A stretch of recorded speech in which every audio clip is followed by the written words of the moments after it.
Esse vídeo é para você que tem um Ford Mustang ou conhece alguém que tem um Ford Mustang e deseja aumentar ainda mais o ronco, deixar o que já é bom ainda melhor. Para quem não me conhece, eu sou o Johnny e hoje venho apresentar para vocês Ford Mustang Mach-1 2022. Esse veículo acabou de receber o kit Alegria Nova Racing e eu gostaria de compartilhar com vocês o que foi feito nesse carro. A parte traseira do escapamento desse Ford Mustang está original, aí os dois abafadores originais, as ponteiras permaneceram originais a pedido do cliente e foi instalado aqui na Nova Racing esse X-Pipe. O X-Pipe foi instalado há mais ou menos uma semana. O cliente falou pra gente, cara, eu quero um ronco ainda mais alto. Nós ofertamos ao cliente o downpipe Nova Racing em aço inox 409, 2 polegadas e meia, flangeamento fabricado, corte a laser, processo de soldagem MIG. Utilizamos ali um prolongador na segunda sonda para tentar evitar que acenda a luz da injeção. E esse é o lado motorista. Aqui do lado do passageiro temos a outra tubulação com a mesma medida, também com prolongador da sonda. E o ronco já posso compartilhar com vocês que ficou maravilhoso.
E agora fizemos o downpipe.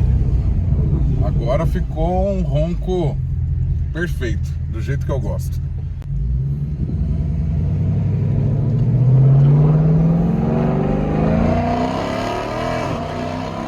Serviço eu sou suspeito para falar, né? Porque eu sou cliente da Nova Racing faz muitos anos.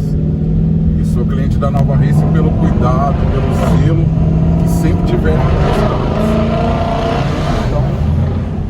Sou cliente fiel.